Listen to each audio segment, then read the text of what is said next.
So today we will take up the last topic of carbohydrates, that is polysaccharides, under the chapter biomolecules. So as already discussed, polysaccharides consist of large number of monosaccharide units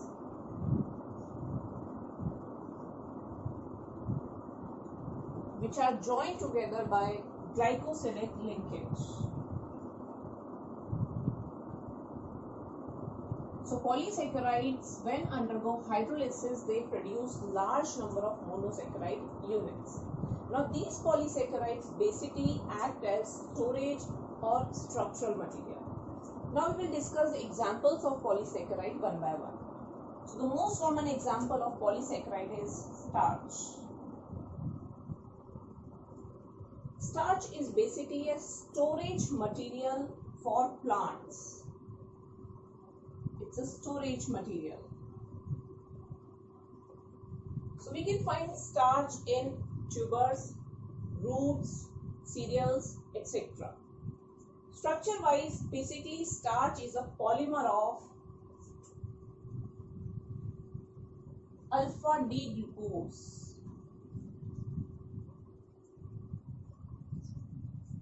And starch basically consists of two main components. The two components are amylose and the another one is amylopectin.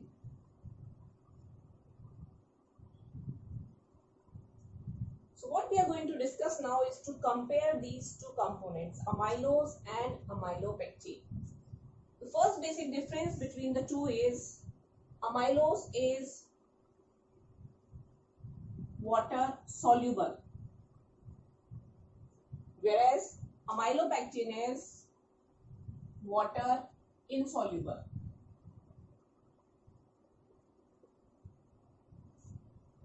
Second difference, amylose constitutes 15 to 20% of starch. It constitutes 15 to 20% of starch, whereas amylopectin constitutes 80 to 85% of starch. Now coming to the structure. Structure wise, if you will compare amylose and amylopectin, amylose has long unbranched chain, whereas amylopectin has long branched chain.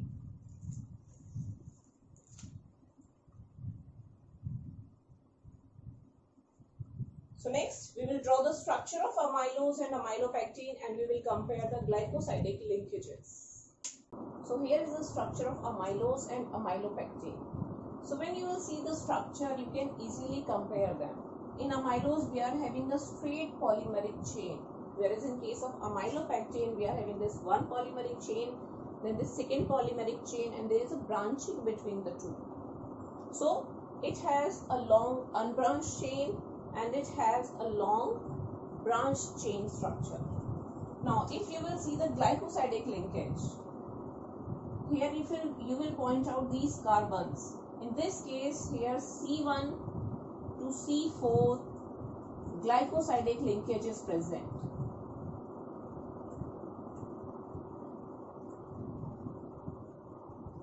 Whereas in case of amylopectin, whenever it is forming a polymeric chain, again we are having C1 to C4 glycosidic linkage.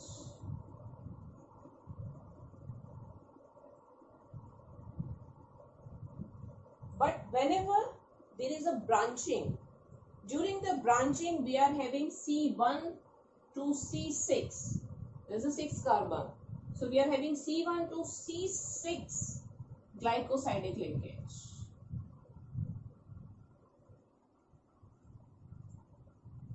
So structure wise we are having two differences, the type of chain and the type of glycosidic linkage.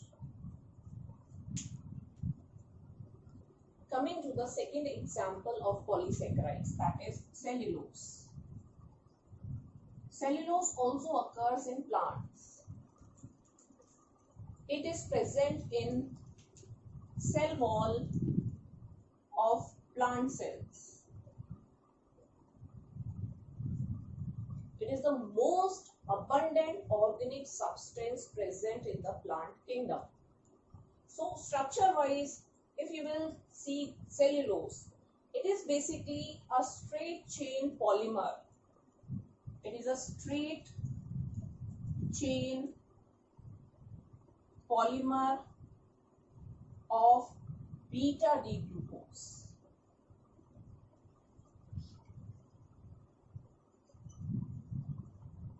Now let's see the structure of cellulose. As you can see the structure of cellulose, this is one unit of beta-T-glucose and this is the other unit of beta-T-glucose.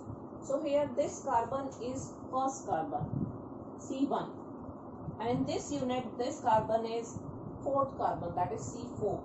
So if you will check the glycosidic linkage, in this case, in case of cellulose, C1 to C4 glycosidic linkage is present.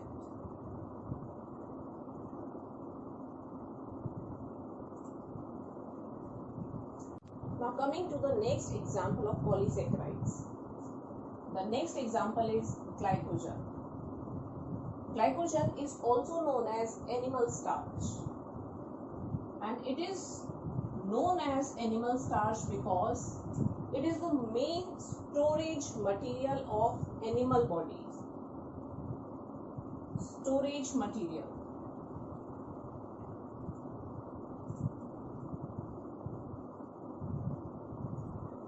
Now if we will talk about its structure is very much similar to that of amylopectin.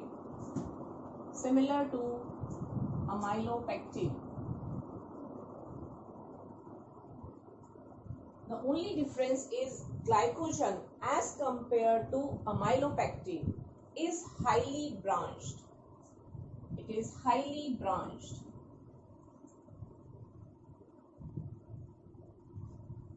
Now in the animal body, glycogen is basically present in liver, muscles and brain. Now when this glycogen is present in these cells, in liver, muscles and brain, whenever the body requires glucose, then what happens? The glycogen gets converted into glucose by certain enzymes, and then this glucose is used up by the animal body. So the three examples of polysaccharides, that is starch, cellulose and glycogen. So this completes the topic carbohydrates of biomolecules.